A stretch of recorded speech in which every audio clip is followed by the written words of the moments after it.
চট্টগ্রাম আদালতে হত্যা, মাদক, চোরাচালান, বিস্ফোরণ সহ বিভিন্ন মামলার ১,৯১১টি নথি গায়েবের ঘটনায় একজনকে আটক করেছে কোতোয়ালি থানা পুলিশ। এ সময় ৯ বস্তা মামলার নথি উদ্ধার করা হয়। সিএমপির কোতোয়ালি থানার ওসি মোহাম্মদ আব্দুল করিম জানান, আদালতের সিসিটিভি ফুটেজ বিশ্লেষণ করে পুলিশ সন্দেহভাজন একজনকে শনাক্ত করে। পরে তার স্বীকারোক্তির ভিত্তিতে বৃহস্পতিবার ভোররাতে হারিয়ে যাওয়া ৯ বস্তা নথি উদ্ধার করা হয়। নথিগুলো পাথরঘাটা এলাকার একটি ভাঙ্গারির দোকানে কেজি দরে বিক্রি করা হয়। আটককৃত ব্যক্তি আদালত চত্বরে চা বিক্রি করতেন।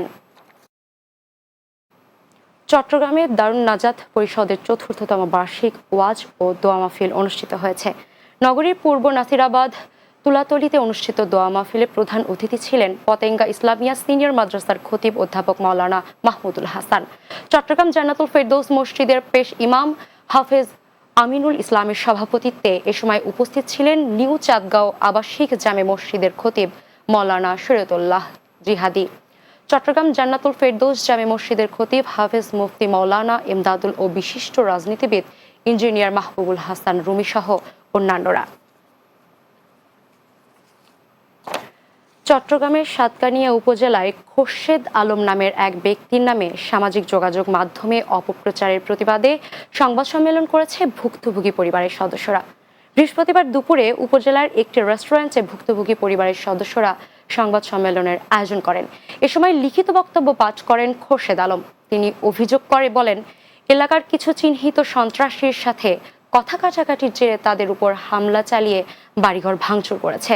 একই সাথে পরিবারের সদস্যদের বিরুদ্ধে সামাজিক যোগাযোগ মাধ্যমে অপপ্রচার চালাচ্ছে, পাশাপাশি প্রাণনাশের হুমকি দিচ্ছে। এতে পুরো পরিবার নিরাপত্তাহীনতায় ভুগছে। এমত অবস্থায় প্রশাসনের নিকট তার পরিবারের নিরাপত্তা দাবি জানান তিনি। চট্টগ্রামের জমকালো আয়োজনে আগামী ১১ জানুয়ারি এম এ আজিজ স্টেডিয়ামে অনুষ্ঠিত হবে জিয়া ক্রিকেট টুর্নামেন্ট চট্টগ্রাম বিভাগের খেলা। বৃহস্পতিবার সকালে চট্টগ্রাম জেলা ক্রীড়া সংস্থার মিলনায়তনে আয়োজিত সংবাদ সম্মেলনে এ তথ্য জানানো হয়। সংবাদ সম্মেলনে লিখিত বক্তব্য তুলে ধরেন জিয়া ক্রিকেট টুর্নামেন্ট চট্টগ্রাম বিভাগের আহ্বায়ক মশিউর আলম স্বপন। তিনি জানান, সারা দেশে ক্রিকেটের জাগরণ ঘটাতে জিয়া ক্রিকেট টুর্নামেন্টের আয়োজন করা হয়েছে।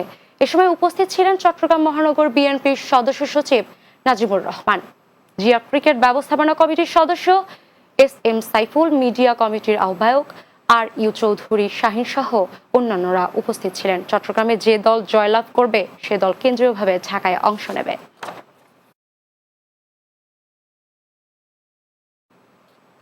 শেষ করব দিনের বাংলা, তবে যাওয়ার আগে শিরোনামগুলো আরো একবার।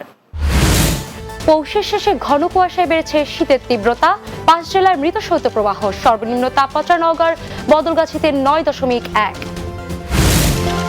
গত ১৬ বছরের ক্রসফায়ার ও গুমের ঘটনায় শেখ হাসিনা সহ সংশ্লিষ্টদের বিরুদ্ধে ট্রাইব্যুনালে অভিযোগ দাখিল করল বিএনপি। ক্ষমতার জন্য অসুস্থ প্রতিযোগিতা শুরু হয়েছে, মন্তব্য ফখরুলের। বিভাজনের চেষ্টায় বিভ্রান্ত না হয়ে গণতন্ত্র ফেরাতে সকলকে ঐক্যবদ্ধ থাকার আহ্বান। এবং সাভারে অ্যাম্বুলেন্স ও ২ বাসের সংঘর্ষে গ্যাস সিলিন্ডার বিস্ফোরণে ৪ জনের মৃত্যু, আহত আরও কয়েকজনের অবস্থা আশঙ্কাজনক।